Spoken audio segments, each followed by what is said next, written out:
Good evening. Do you read me? Come in, Noahide nations. Do you read me? Yes. Yes. Loud and clear.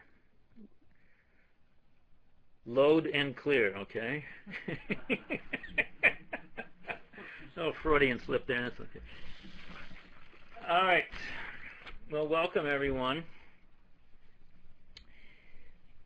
to our continuing exploration of where it all begins, and that's with Adam. And as we spoke about last week and previous times, for all that Noachides are called B'nai Noach, the real story begins with Adam. And I am... Alan and Aline had said they had misspelled loud as load and clear, and then they wrote back saying, I'm in the freight industry. Well, thank you for that clarification. And it becomes more and more clear to me over the decades of my learning, study of Torah and my teaching, that if there is going to be the hope of any communication of the truth of Torah among Jews and especially between Jews and non-Jews, our only hope is based upon Adam. That there's a language that we've lost. There's a story that we've lost. We've lost like the major component in the whole drama of creation, and that is Adam. And although it is common knowledge, as it were, that the Jewish story, the story of Judaism, begins at Mount Sinai 3,300 years ago, or it goes back a few hundred years before that to the patriarchs, to Abraham. And that for those small minority of the non-Jewish world that are aware of the 7 laws of Noah, it seems that it's starting for them there with Noah. But truthfully, both for Jews and non-Jews, for all humanity without exception, and not just humanity, for animals, plants, and minerals, it all starts with Adam in the garden. If we do not go back and analyze what the roots are, it's like living your whole life wondering why one has all the problems, personality problems in my relationships. Nothing seems to work right without ever looking at one's parents. Never really looking at one's family dynamics, what really went on there. In this sense, it's no different. Our family dynamics all begin with Adam. Now, there are reasons to appreciate why this is so. And one of them is the story of Adam and Chava and the Nachash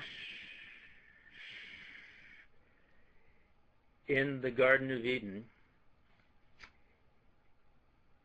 is, well, it's almost impossible to study. You can't make any sense out of it. It sounds mythological. It sounds like Sunday school.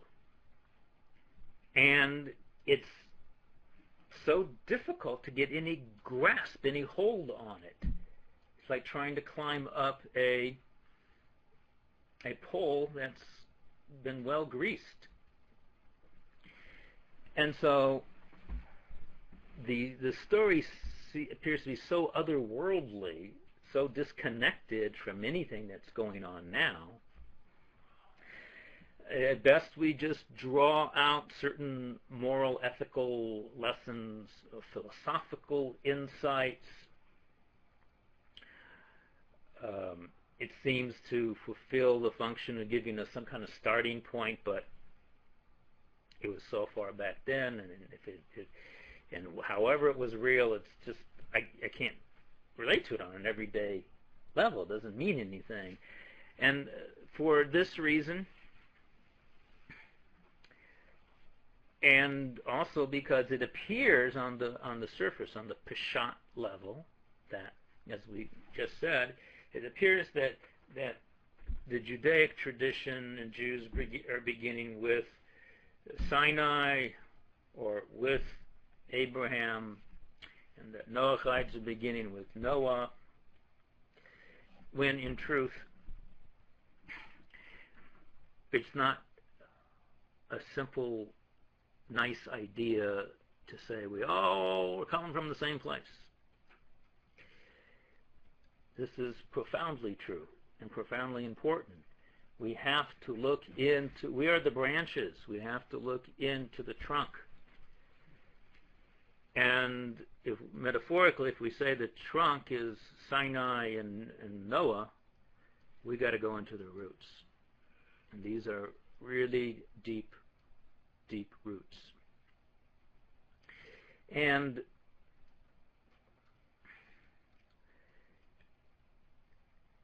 I've been studying the events in the Garden of Eden for a couple decades now, from a very different perspective than is commonly available. And there's lots of catch-22s to this study. It does require a proficiency with the Kabbalah, because everything that's going on, if you're going to get anywhere beneath the surface of the story of the Garden of Eden and how that affects all of us today, then one needs a different language. Remember, what is Kabbalah? Really, it's just the inner language of the Torah. And without it, one at best can only be on the surface. And I will mention to you, there's a lot of mystique and misunderstandings, mythology about the relationship of Kabbalah to Torah. But I'll tell you what I once read, the son of the Chafetz Chaim wrote. Some of you are familiar with who the Chafetz Chaim is. He was a famous sage that lived in Poland. Passed away right before World War I, I believe. And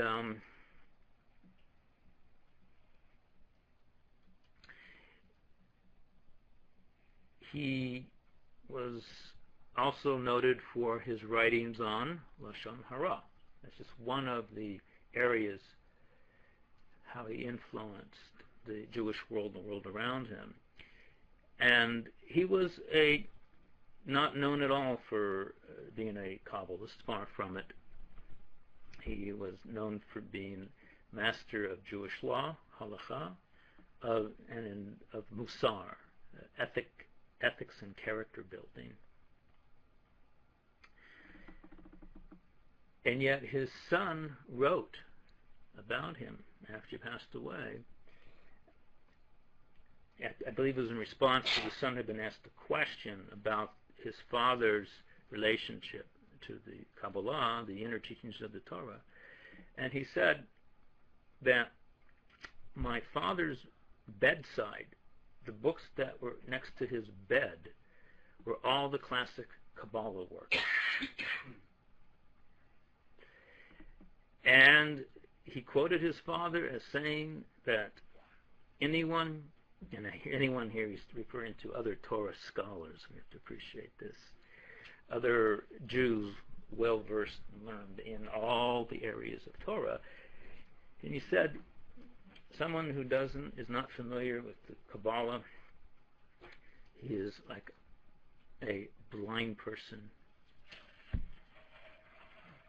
that is fumbling around in the dark. With that said, we'll just emphasize that the Kabbalah, for whatever associations you have or don't have with it, that it is simply the inner soul of the Torah. And the problem is that you can't access the inner without the outer, because the outer is the form, it's the container that contains it. And moreover, however, as I was saying, the Kabbalah is a language. It's simply the true language of the Torah. And when one starts learning that language, then one will see that the written Torah and the oral Torah, it's all using that language. And that things that appeared even to be simplistic on the surface, things that look like stories, things that look like the story of Adam and Eve in the garden with the serpent, once you start appreciating the language, we'll see it's all code language. And it's all referring to events that are taking place in a dimension where space and time is not yet what it is. Which means, even though we're going to be discussing it, really all we're doing, even though you're going to hear things you've never heard before, you never could have imagined, still, as we read in the introduction, Rabbi Shlomo Eliashib points out that even all that I'm revealing here about what took place regarding the tree of knowledge, this is still just the Peshat. It's just the stick figure symbolic representation of what really occurred.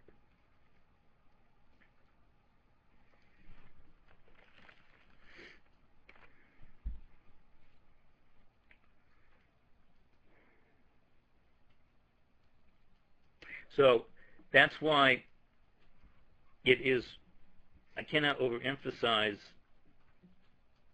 the responsibility, I believe personally, that B'nai Noach have to not just to know the story of Noah and the flood. Noah's not our only hero. Our hero of heroes, our meta-hero, is Adam and Chava. And that is, if we are ever going to expect to have any true communication with Christians and Muslims, if we're ever going to get past any of this superficial ecumenical politically correctness, if we ever expect to get to a place where we can truly challenge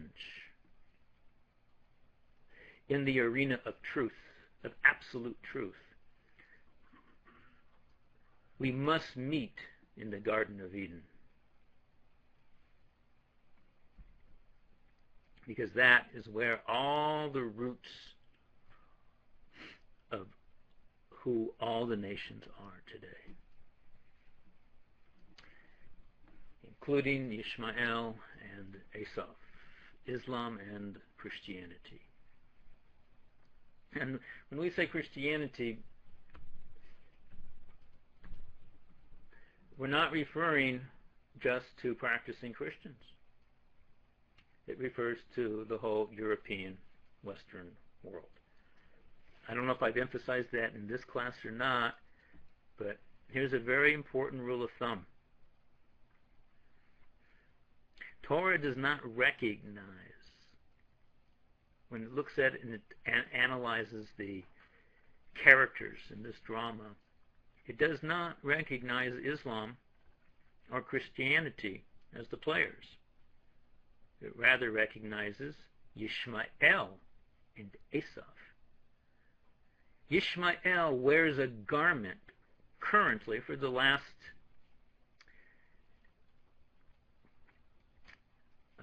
from the 7th century, when Islam began, it wears a garment called Islam.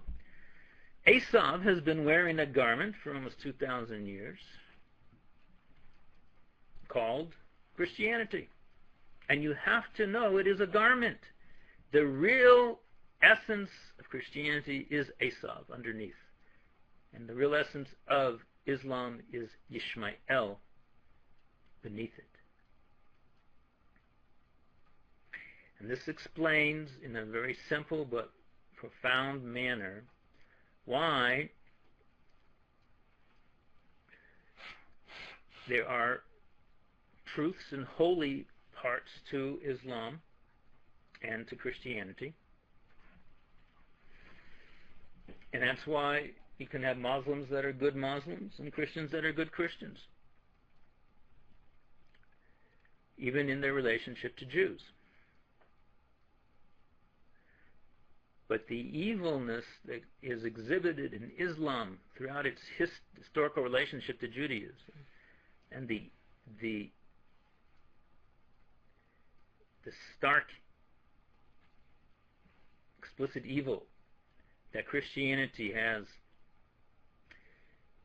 exhibited with Jews throughout its history,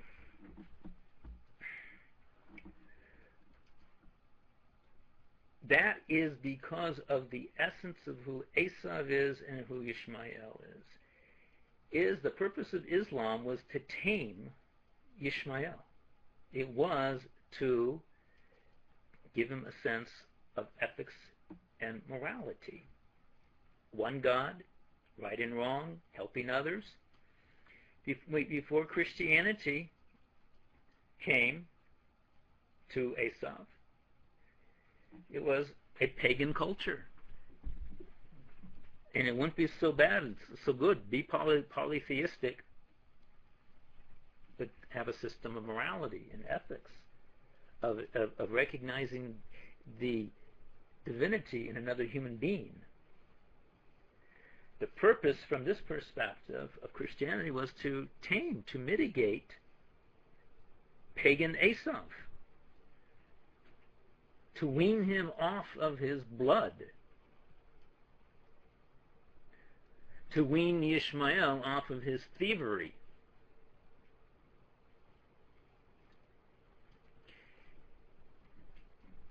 To what extent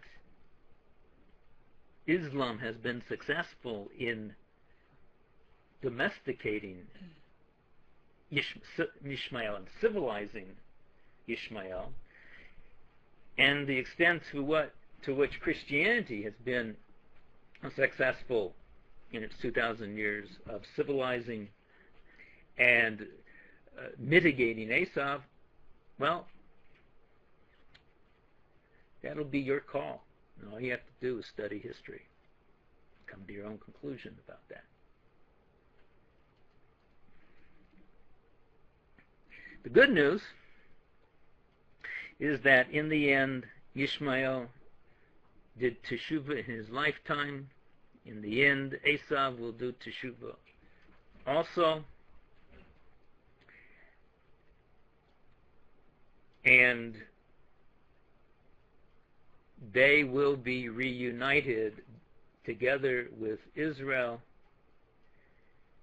back into the higher dimensional Garden of Eden, when all humanity will be reunited back into the body of Adam. It starts with one atom. An atom, of course, is male and female. And it's going to end up with one atom. Why? Because there's only one God here. It's just an absolute unity, and it self-replicates itself. Each one of us is one individual, but if you were to take an electron microscope, start zooming in, you're going to see lots of individual cells. The whole worlds within worlds going on. But still, you're one individual. We are cells in the body of Adam. And some of these cells have been cancerous. And the parts that are cancerous have been and will be cut off. The good news is that Adam's body truly can never be destroyed. It's self-regenerating. Adam is growing a new body.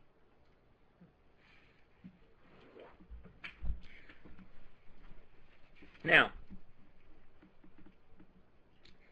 we're going to return to our text.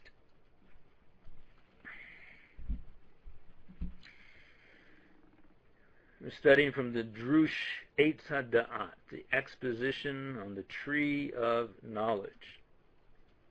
Now, this is really very advanced stuff. But we're going to make it simple for you, because we got pictures. And you don't even have to understand the details of the pictures. All you have to do is appreciate just the ratio of parts. That's all. All you have to do is appreciate self-similarity and distance and size. And you folks that are here in front of me, I think you're all familiar with this diagram, except 1 and 2. Okay. And 3. Ooh, wow. It was that long ago that I taught this, huh? All right. What do we have here? We got Friday afternoon in the Garden of Eden.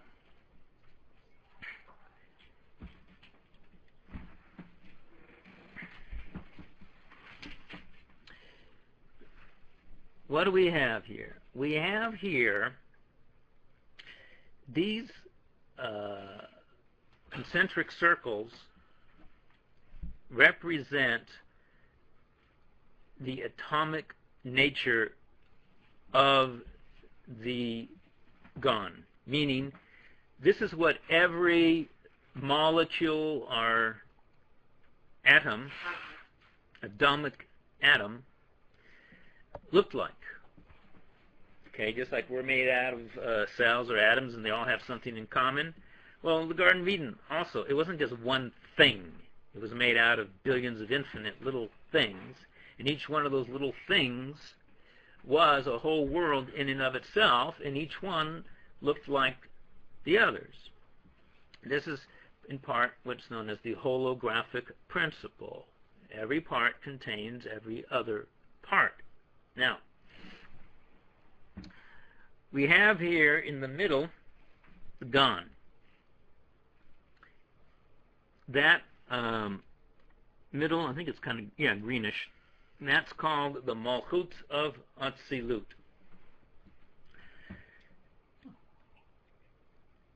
We'll take a look at this in a moment.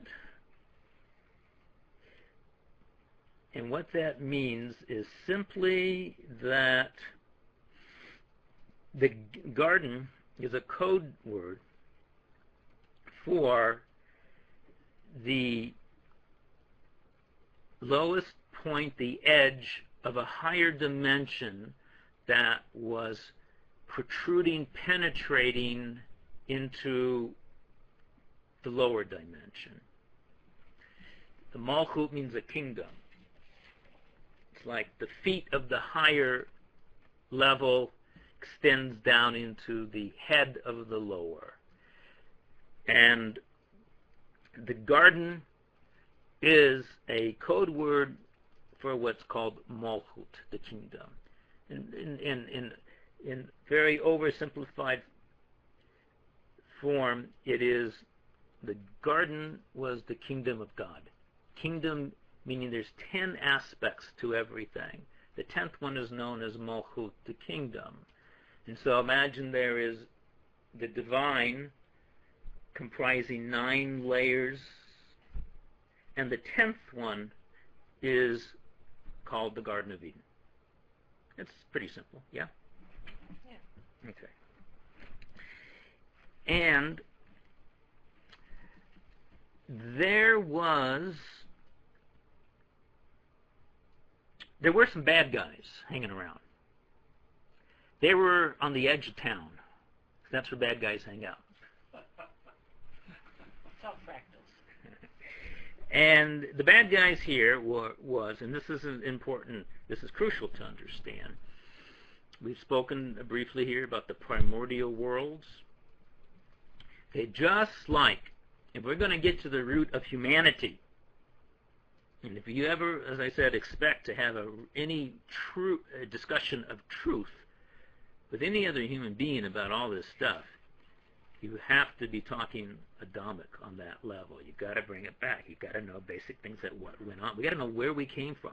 We've got to know where we have fallen from. And likewise, to understand where this whole reality is, it's not enough to even start with Adam. Because the Garden of Eden and the whole story in Genesis itself is all predicated upon a whole layer of reality that preceded this one. This is not extra. This is, yes, this is deep, profound Kabbalah, but it's all in the Midrash, it's in the Talmud, it's in the Gemara. And yes, due to the sensitivity of the subject, and it requires a profound mind, so this material was not accessible, was not made available to the common people. It is in our generation, however, and we must start thinking a little differently, and that is, in this case, that Genesis is not the beginning. We'll simplify and just call it the second part in the play. Actually, there's many, many, many parts before. But the previous layer is called the primordial worlds. And this is what the second verse in Genesis says. V'ha'aretz hayta tohu uvohu. And the land, the earth, meaning the layer that Genesis is being built upon, that was tohu. Tohu is a type of chaotic layer. It's chaos only in the sense of modern chaos theory is chaos, and that's not chaos. It's a sublime, excruciatingly gorgeous form of order. And this is called modern chaos theory. And in the event, it's this previous layer. There was a big explosion. All reality exploded on itself prior to Genesis. More specifically, all reality imploded. And I'm emphasizing that because it was all had to do with the secret of the divine feminine energy, the contracting light of God, known as the Gevurot, from Gevura, meaning strength, power, but here the term is being used specifically. And in a specific sense, Gevurot refers to the contracting, curved light of God's light, as opposed to the expanding straight light, which is masculine-like. This is not gender yet. Gender hasn't even come into existence. Which actually, that's a very helpful way of getting your head out of being stuck, because there are no terms in English, and if you're studying, Oriental medicine or Oriental thought, you don't keep saying masculine and feminine, you say yin and yang. And in Torah, if you're stuck to using masculine and feminine, then you also won't get very far. The Torah has its own terms, and the application of this is, an understanding is that these terms of Hasidim and Gevurot, the masculine and feminine, they existed before there was any gender. So how can we then use the term masculine and feminine to describe something that existed prior to masculine and feminine? And that's the proverbial putting the cart before the horse. So that is a whole lesson in and of itself. But there was an explosion, an implosion. It's all part of the divine plan. And the sages are real clear about this when they describe this prior reality. And, in fact, Genesis is not only not new, it's not something coming in out of nowhere. It's not like you're watching a play and all of a sudden they bring in a new player, a new actor. You know, where'd he come from? No. Genesis is the literal resurrection of the primordial worlds. Something is added into it. The divine light is added to it, but it is literally resurrection from the dead. And when this process is taking place, we have to understand also, it's a big misconception that the Garden of Eden was Edenic, that it was idyllic, that it was paradise, that it was perfect. That's not true at all. It was a way station. It was part of a process that was far from complete. And the process was that the primordial realities that had imploded, what happens after there is an atomic bomb? Whatever destruction is done, but then we have to deal with what? The radiation. After the primordial destruction of the previous layer,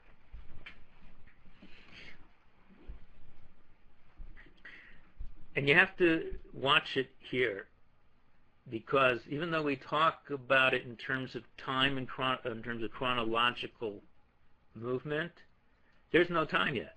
This is not taking place in human time at all.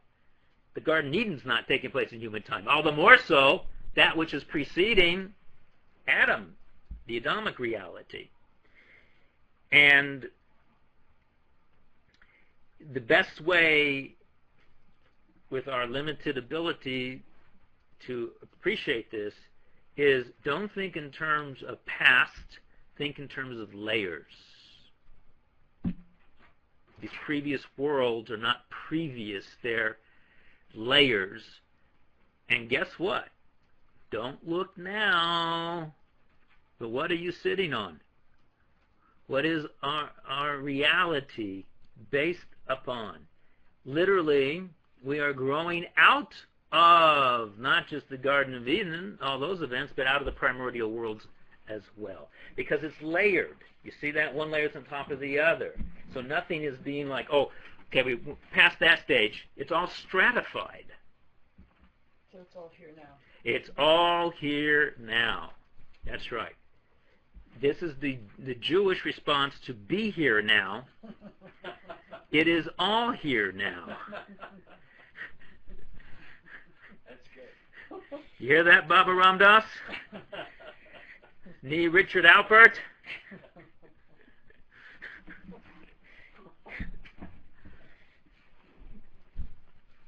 Hashem can be here now.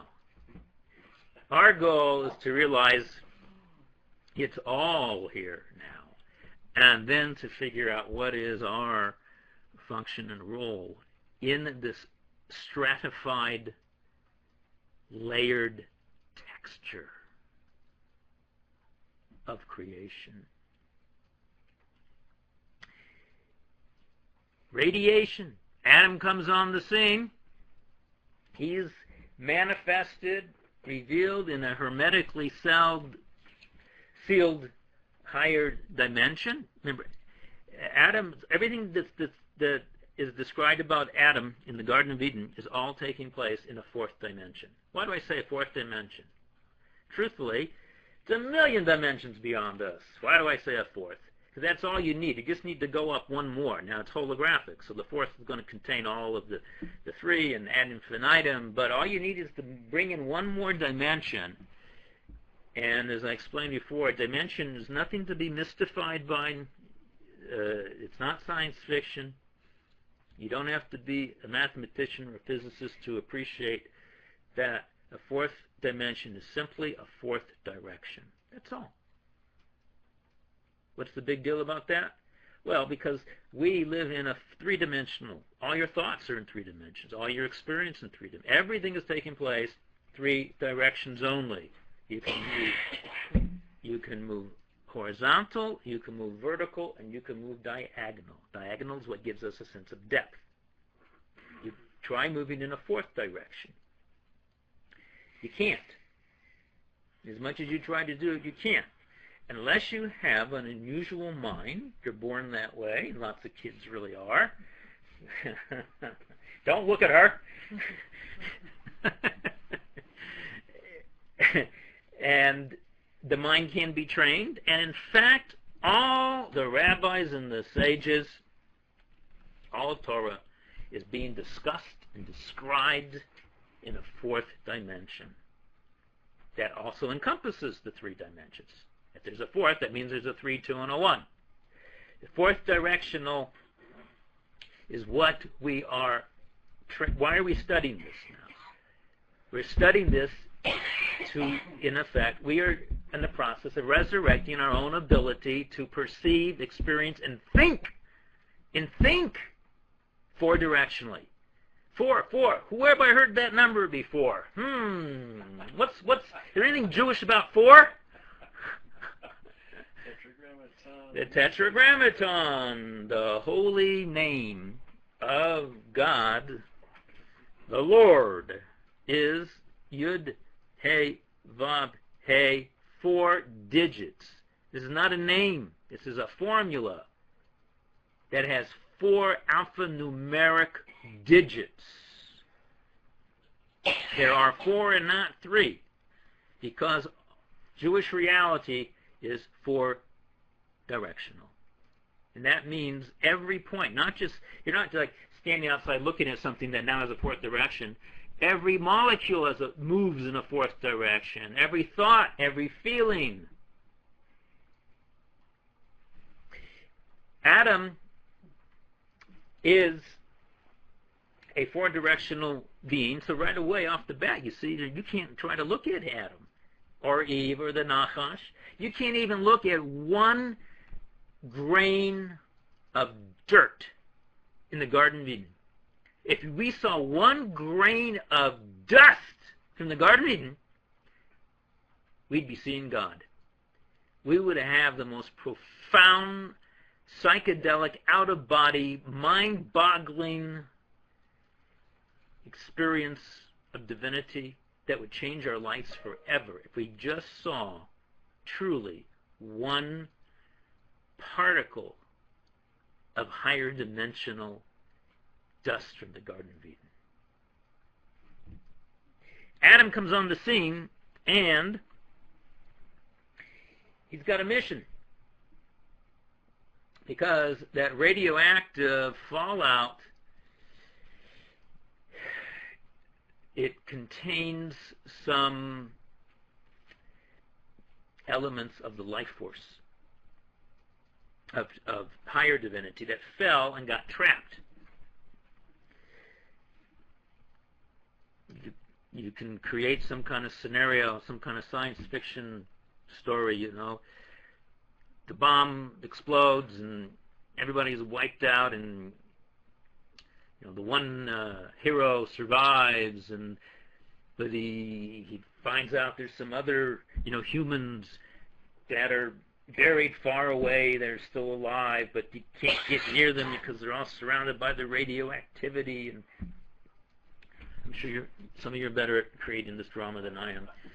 And Adam's job is, literally, it's a search and redeem mission. He has to go pick up the fallen pieces that are trapped in cosmic crevices, surrounded by radiation, by radioactive serpents with 10 heads. And it is the ultimate mission impossible. And the clock is ticking away. Of course, clock in Garden of Eden, how long is 1 minute in the Garden of Eden? Never know. It's never not. Don't even try to go there. It's not even infinity. Infinity is a human concept. But I thought Adam wasn't supposed to go into the... He wasn't. Exactly. That's what we're going to explain now. I was just setting up the big picture here. Yeah. We're going to make the big picture a little smaller now. She wants it about like 1 inch by 1 inch cube.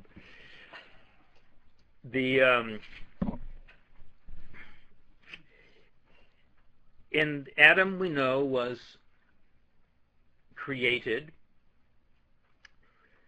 on the 6th day, and truly it becomes functional in the early afternoon of the 6th day, and all the events of Adam and Eve and Chava being taken out of Adam and the whole dialogue with the tree of knowledge, with the serpent, and all of this only took place in a matter of a couple hours. But what's a couple hours in Adamic time? Never not. And Adam, the Garden of Eden itself, and this is all of Adam's work, and this is why it says in the Torah, he was placed there, la'avda u'lishamra, to work it and to guard it. And the sages tell us in the Talmud, what does it mean to work it? These are the positives, the 248 positive mitzvot, and to guard it, to refrain from doing something, those are the 365 negative. This together is the 613 mitzvot altogether. And then, as we've explained, when you add in, you can fractal this into the 7 classic rabbinical laws, or you fractals into the 7 Noahide laws, and that gives you together 620, 613 plus 7, 620, and what is 620? Who remembers? 17 nations. 70 nations. No, I do. 620. Anybody knows? 620 is the gematria, meaning the geometric pattern of the word keter, crown. Okay, this was the crown that Adam was wearing in the Garden of Eden, and that crown had 620 jewels that were emanating out throughout the entire garden. Well, if you already had the crown, why did he have to do the work? Good question. Because it wasn't fully completed. He had all the 620, but each one of those crown jewels itself is made out of, as we learned previously, out of a nefesh, a ruach, and a neshama, a chaya, and a yechida, of the 5 levels of the soul. Remember that? You see what we just did? You think you're just talking about 620 parts? No. Each of those 620 is a whole world in and of itself. It's got 5 levels to it. And so even if you say, here's a jewel, but it itself has stages to its evolution, to its completion. You know what? You have a jewel, a gem, and it's got X amount of, what are the terms they use? Luminosity, for example. It can still increase its luminosity. It's brilliant as it is, but it can still ascend more. I'm just throwing that out as one quick way of appreciating the work that Adam still had to do in the garden. But more importantly, it wasn't just about polishing something up more. It was literally redemption, because these primordial worlds were not just empty, neutral worlds that imploded on themselves. This contained the essence of humanity as we now know it. And there were parts of Adam that weren't yet included in Adam. And that was all what we now know, in retrospect, is all of humanity. That's why he couldn't eat of the tree, because he wasn't complete? It wasn't time yet, precisely. And this is important to know. Was it forbidden for Adam and Chava to forever to eat from the tree of knowledge? No. It was a temporary prohibition until, if he would have waited until sunset when the first Shabbat would have come in, then, reality was not static when Adam was created. The truth is, reality is never static. It's always dynamic. And Adam's reality was evolving. It was ascending. And by this we mean that part of, and this is the easy way to talk about it, part of Adam's soul had fallen into the cosmic muck. There was a cosmic graveyard. Was that absolute? Very just in simple terms, part of Adam had not been. Adam didn't have his full soul.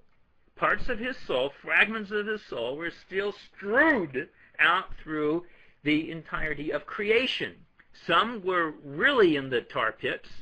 Some were on the surface of the tar. Some were on the shore of the tar pits. And some were actually right outside of the wall around the Garden of Eden.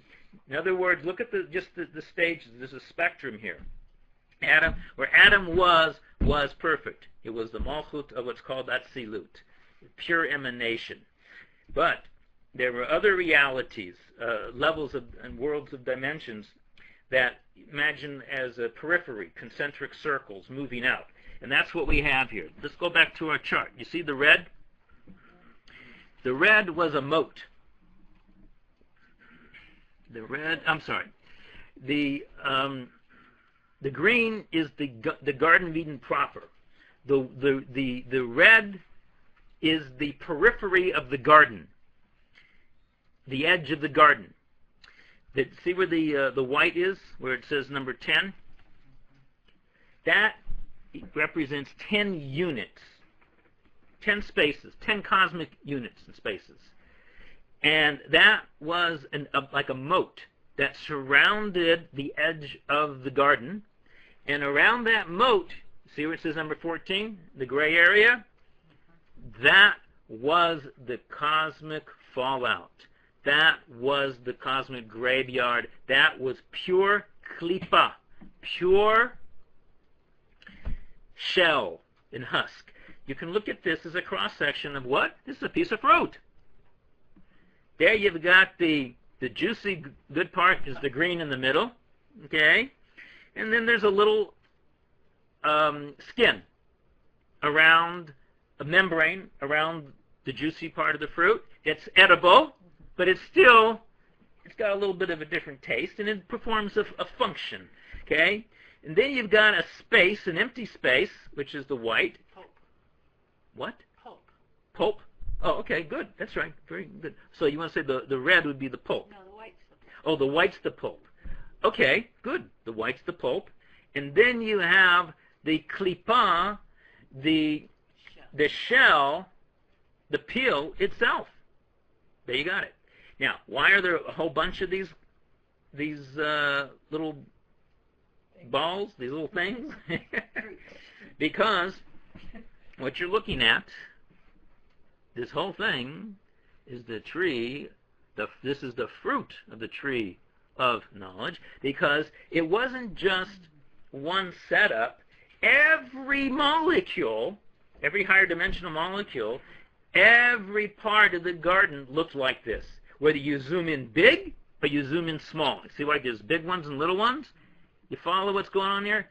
Super holographic. Every part of the garden had this structure to it, which means every part of the garden had its part that was the core of the garden, and then every part had its respective membrane around the fruit, the pulp, and then the peel. Could you say, excuse me, could you, does that have something to do with the mineral, animal, vegetable? Were they broken up like that within? No, if you were to look at the human level in the Garden of Eden, meaning Adam and Chava, every cell in their body looked like this. If you were to look at the animal life in the garden, every animal looked like this. If you were to look at the plants, every plant looked like this, and every mineral looked like this. And it was all contained inside that. And all of this was inside of Adam. So go figure. This, all reality was this. Even the waste part? Even the waste part was outside.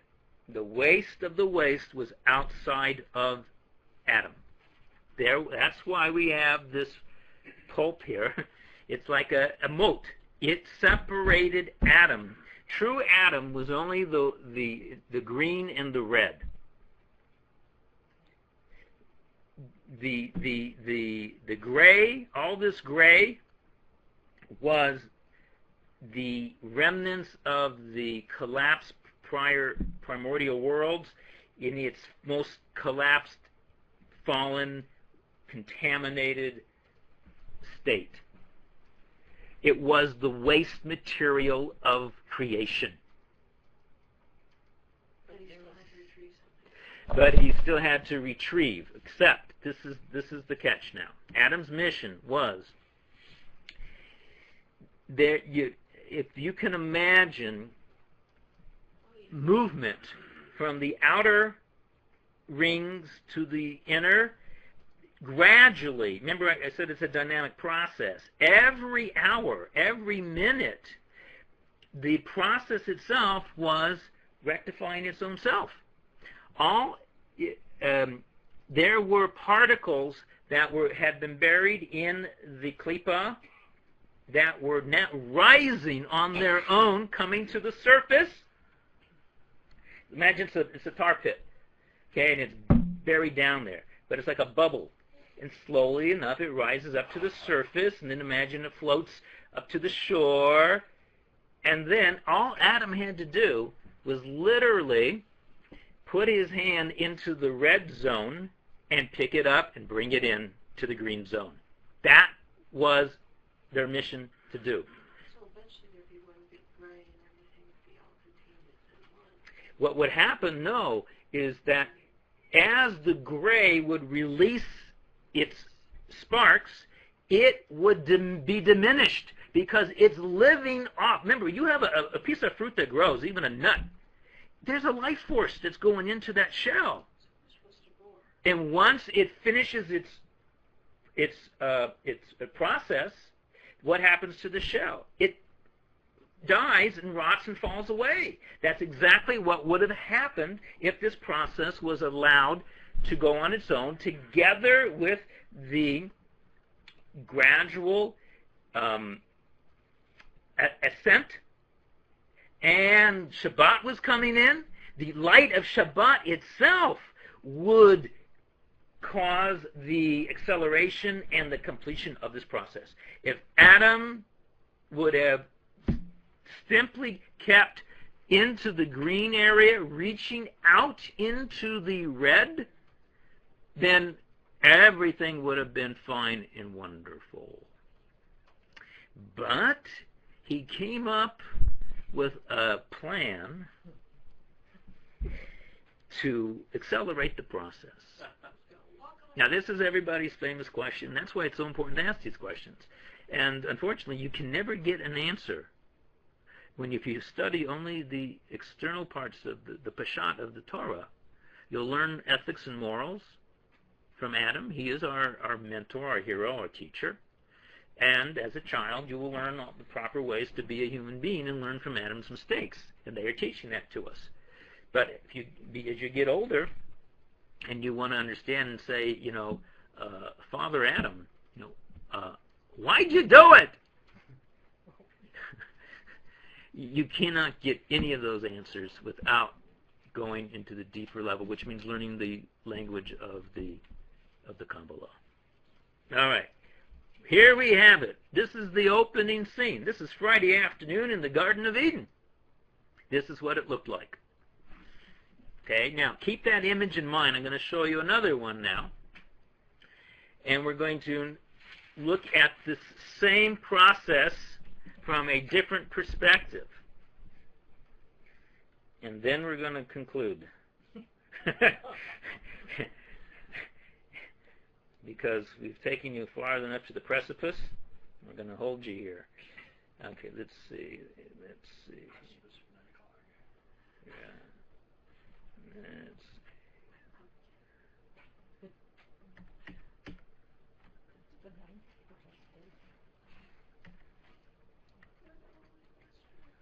Don was going to do mass enrichment of plutonium extract. Yeah, there you go. Yes. There you go. Where's my other... Hang on, I'm looking for my other diagram here.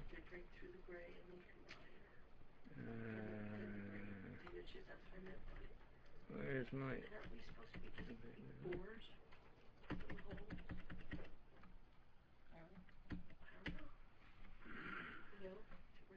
Okay. Windows, nominations. Which one are we looking for here? We're looking for... Oh, here it is. Descent. Having divinity was drawn toward the green. So it would break through. I don't have the image of how the clip falls away, but maybe it just because it's right. All right. It's like the layer when you have a bunch of bubbles. All right, see that, folks? The life form. All right. This is the descent of the worlds. Okay, we'll go into more detailed explanation in our next session. But what you've got here in your left column is the same. Believe it or not, this is the same diagram that we just showed you, except it's being portrayed in a different way. What you've got, you see on the left, see that little Adamic figure there? Okay, the first half up to the waist of Adam, that was the green. Where his feet are, that's the, what color was it? Red. The red. Okay. And then the 10 spaces below, White. the white, the pulp, that's the moat. And then the 14 points, those spaces there, that's the klipa. And just to give you an idea what it means that Adam fell, well, in the right-hand column, that is where we are now. You see where we've gone into the klipa? That which was totally waste material, the gray, that makes up like 1/3 of what reality is now. And that's, in short, why the world looks the way it looks. We are literally in the cosmic graveyard itself. We are embedded in dark matter. But what about the other world? that's the part of humanity reality that has holiness and light. But it's the ratio is feet of clay. Feet of clay, quite literally. Yes. All right. So what we've done this evening, we have prepared you when we return next week to return to the text, to appreciate. It's going to set up some, we touched on this briefly, the difficulties, the problems regarding Adam in the garden. How could he do what he did? The famous question. And we're going to have the additional questions is, not only how could they do what they did, how could the serpent have gotten in? How could any evil gotten into the Garden of Eden? Because there was a moat. Remember that moat is hermetically sealed. Nothing bad can get in there. And this is the question that we will be investigating next week. Are there any questions?